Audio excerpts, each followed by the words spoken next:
Hey, so I thought this week I would read a story in this echoey room because I like stories and it is the beginning of a Teen Wolf fanfiction, but it's not Teen Wolf fanfiction yet. It is a fairy tale that someone made up for the Teen Wolf fanfiction. Don't judge me. This is like the 90th take. That's an approximate estimation.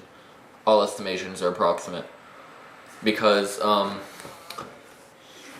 suck at videoing, which is not a verb. I don't care.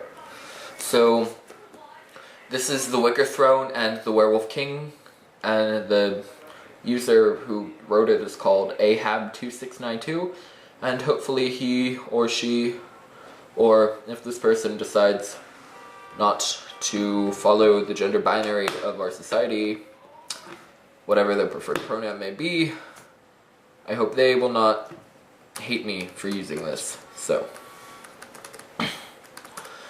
here is the tale of 3 Welsh hunters and the bet they lost against the forces of nature. In the times of old, there was a man called Bledry who considered himself one with the forest of his birthplace. His impulsive behavior and obsessive devotion to communing daily with the animals of the woods were seen as peculiar and dangerous by his fellow townsfolk. He was therefore ostracized by the straight-laced elders of his village. Bledry took refuge in the hollow of a tree, far from the comfort of a warm bed, far away in the deepest, darkest area of the woodland realm, where the nastiest of creatures were said to roam. Having accepted his banishment without incident, he lay for 3 days in the shelter of that tree, preparing in meditative silence for imminent death. However, on the 3rd day, a full moon took to light the night sky, a guiding marker for a family of wolves returning from a hunt in a distant land. In a curious act of mercy, the lupine beasts took Bledry in as one of their own, providing him with shelter and teaching him how to hunt rabbits and deer. These, among other skills necessary for survival in the harshness of the winter, saved his life. And feeling indebted to the wolves, Bledry decided to run as one of them, and he was reborn. It is said that as months became years and years decades, Bledry himself became an entirely new sort of being. Whispers spread amongst people of that country that a half-man, half-beast ran with and commanded the wolves of the woods. This evolved into the legend of the Werewolf King.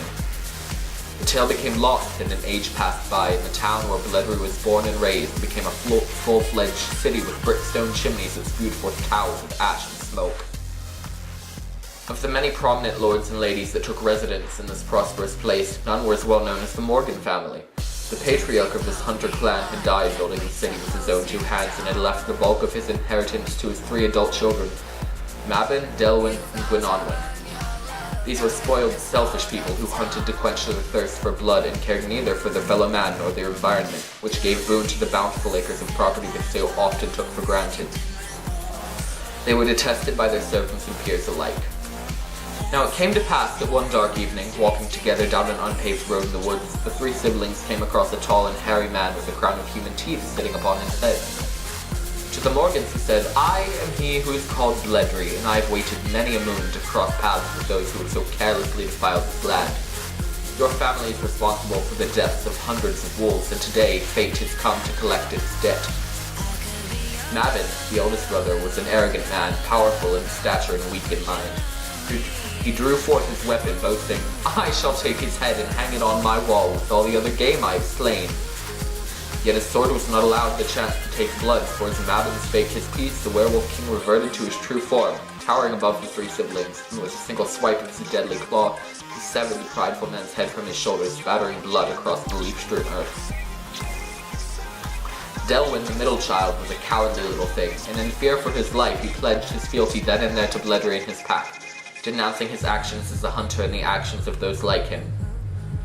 Instructing him to bare his throat, Bledry leaned in and gave Delwyn the bite, and in the fullness of the moonlight, this man became a beast himself, his body rejecting the customs of civility for the thrill of running with the pack. However, Gwynonwen, the youngest sibling, was a cunning and intelligent woman. Too wise to vie for a fight, yet too proud to submit and become packed, she appealed to Bledry's human shortcomings, knowing that no man could resist the allure of her sexual prowess.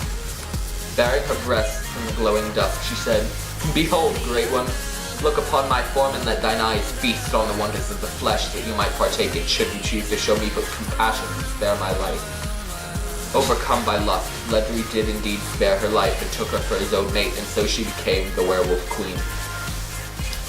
Yet the wolf within him cried for resolution to the vengeance he had set forth to enact, and so he laced within his seed a secret poison, an anomaly that would forever pass down through Gwynonwyn's bloodline.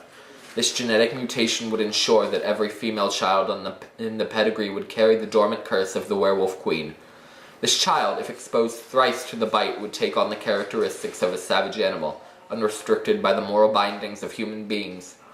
Such a child would be left with the capacity to wreak havoc upon all living things without discrimination or mercy.